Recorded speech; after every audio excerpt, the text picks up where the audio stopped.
Now I want to jump back and I want to start getting a little bit more advanced now. I'm going to show you the levels color correction command, or the levels dialog box. And again, this is more, I would say, on a professional level in terms of color correction. I use this guy quite a lot when I'm working on my own images. So I'm going to head to Image and then down to Adjustments, and there he is, second guy down, Levels.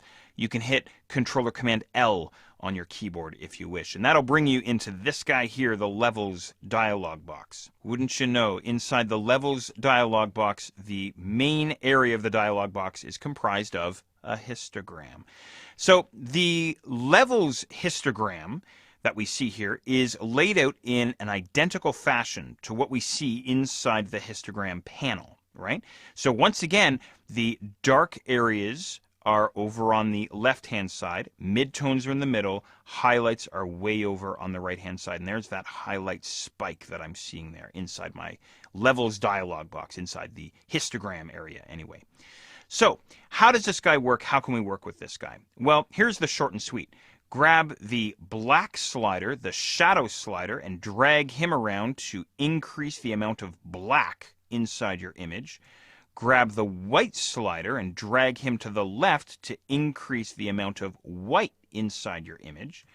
Grab your gray slider and shift everything in between the shadows and the highlights. Okay?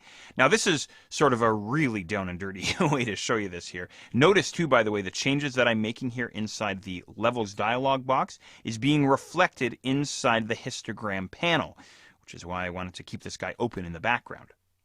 Now let me show you how to work with this guy maybe in a slightly more proper way. I'm going to hold down Alt or Option and reset this guy. Way back when, we had a discussion on setting black point and white point, and you saw how the auto correction commands were setting the black point and the white point automatically. The auto correction commands were finding the darkest pixels and making them 100% black, finding the lightest pixels and making them 100% white, but we really had no control over that. Well, what we can do here inside the Levels dialog box is have absolute control over the black point and the white point. When we grab the black slider and drag him towards the right, what we're doing is we're taking all of the pixels inside the image from this point all the way over to the left, and we're shifting them to pure black.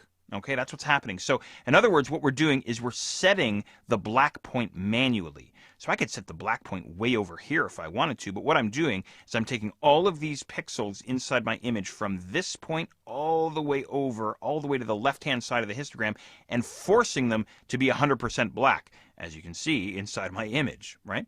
So maybe more realistically, maybe what I'll want to do is bring this guy maybe over just a little bit, maybe somewhere in here, just to create a little bit more contrast inside my photograph. Same thing goes with the white point. What I could do is I could pull this guy towards the left, and what that does is it takes all the pixels from this point inside the image all the way over to the right and forces them or remaps them to being 100% white. Okay, I hope that makes sense. So again, the idea here is, you might want to really create a lot of contrast, something like this, but maybe that's too much for you. Maybe that's, way too much contrast. Who knows? This could be exactly what you're after. I have no idea. Or I'm just going to go and reset my dialog box once more. More realistically, you'll probably wind up with something like this. Right now, again, every image is a little bit different. Usually what I do is I bring each of my sliders, the black point and the white point, into what I call the foothills of the histogram. So just slightly into the histogram itself, something like that, right? And notice, by the way, as I'm sliding each of my black point and my white point sliders, that midtone is just looking after itself. It's just averaging itself out. He's automatically adjusting himself, figuring out where he needs to be averaged out, right? So that's perfectly fine. So myself maybe somewhere in about here I think looks pretty good, okay?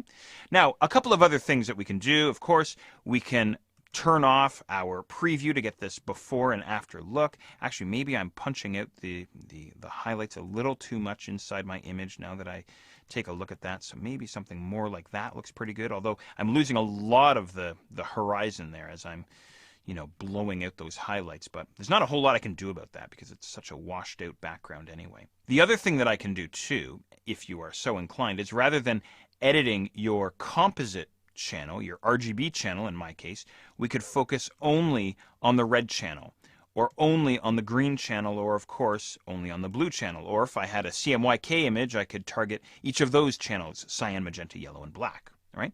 So for instance, as a quick example, maybe I come into green and I want to punch up my greens, make my greens a little bit more contrasty, a little bit more interest inside the green areas of my image. And again, I'm trying to just come into the foothills of the histogram there. I'm not trying to blow it out too far or anything like that, but to be honest, I'm not sure I like that.